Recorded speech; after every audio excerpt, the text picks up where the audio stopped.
Nasa alapaap ka. Ang bawat text niya ay musika. Ang bawat pag-uusap, isang pangako. Perpekto ang lahat. Masyadong perpekto at bigla, katahimikan.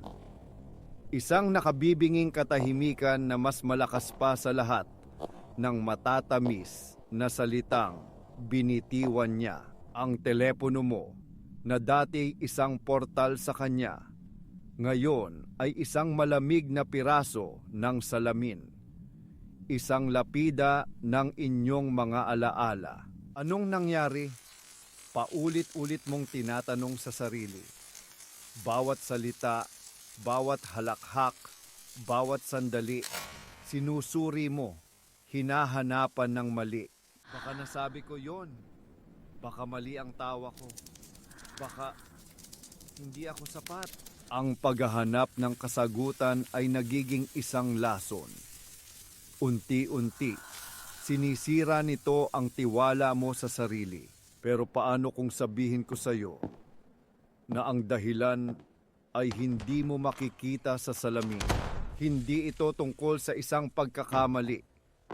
Ito ay tungkol sa isang pagsubok na hindi mo man lang alam na kinukuha mo.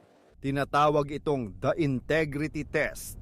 Hindi ito isang laro o isang sadistikong pagsusulit.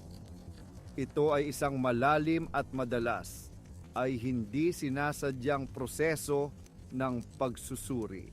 Bago pa man niya ibigay ang kanyang puso, kailangan muna niyang malaman kung ang sayo ay totoo.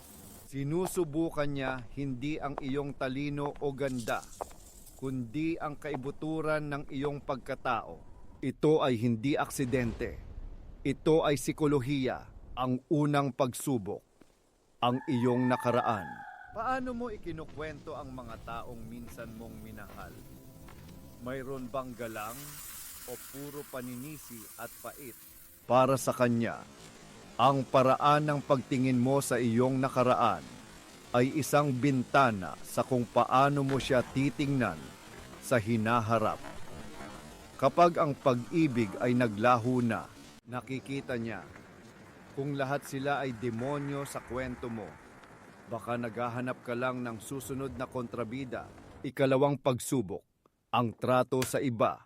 Pinapanood niya kung paano mo tratuhin ang waiter, ang janitor, ang mga taong walang maibibigay sa iyo. Ang kabaitan na para lang sa iilan ay hindi kabaitan.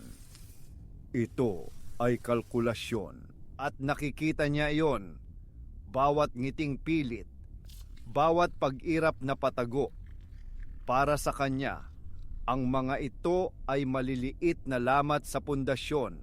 Ikatlong pagsubok, ang pinakamahalaga, ang iyong salita. Tinatandaan niya ang maliliit na pangako. Tawagan kita mamaya. Sekreto lang natin to. Bawat sirang pangako, gaano man kaliit, ay isang paitak na tumatama sa tiwalang sinisikap niyang itayo. Hindi niya ito sasabihin sa iyo. Hindi siya magrereklamo. Mananahimik lang siya.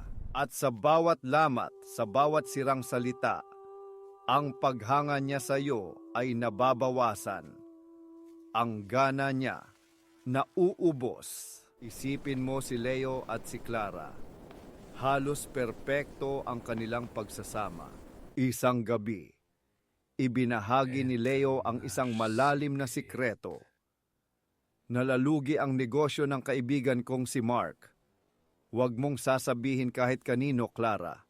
Sagrado to. Tumango si Clara, nangako. Para sa kanya, ito'y isang piraso lamang ng impormasyon.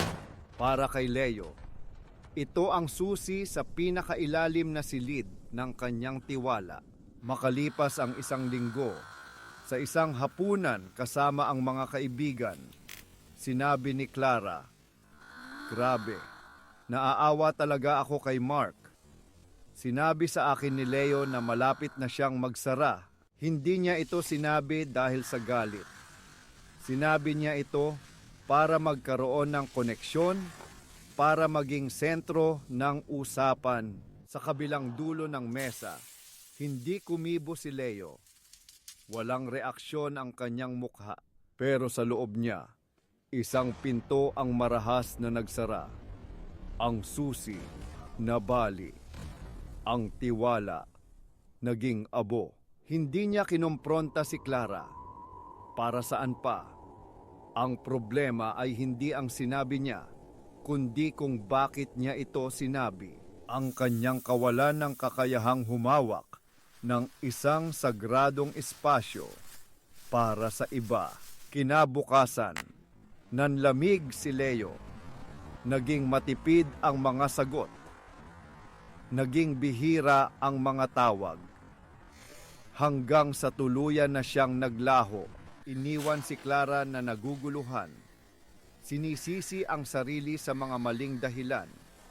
Hindi kailanman nalaman na bumagsak siya sa isang pagsubok na hindi niya nakita. Narito ang brutal na katotohanan. Ang pagkawala ng kanyang gana ay hindi biglaan. Ito ay isang konklusyon. Resulta ito ng maraming maliliit na obserbasyon, ng mga pulang bandila na kanyang binaliwala, hanggang sa isa na lang ang natira na hindi na niya kayang palampasin. Ang integrity test ay hindi para husgahan ka. Ito ay para protektahan siya. Ito ay isang mekanismo ng depensa laban sa hinaharap na sakit ng puso, laban sa pamumuhunan sa isang pundasyong alam niyang guguhurin. Kaya, ano ang gagawin mo ngayon? Susubukan mo bang maging perpekto para sa susunod? Para pumasa sa kanilang mga lihim na pagsubok? Huwag. Iyan ang daan patungo sa pagkawala ng iyong sarili. Ang solusyon ay hindi ang baguhin ang iyong sarili para sa Kanya. Ang solusyon ay ang buuin ang iyong sarili para sa iyo. Ano ang iyong mga non-negotiables? Ano ang mga halaga na hindi mo kailanman isusuko kahit pa para sa pag-ibig?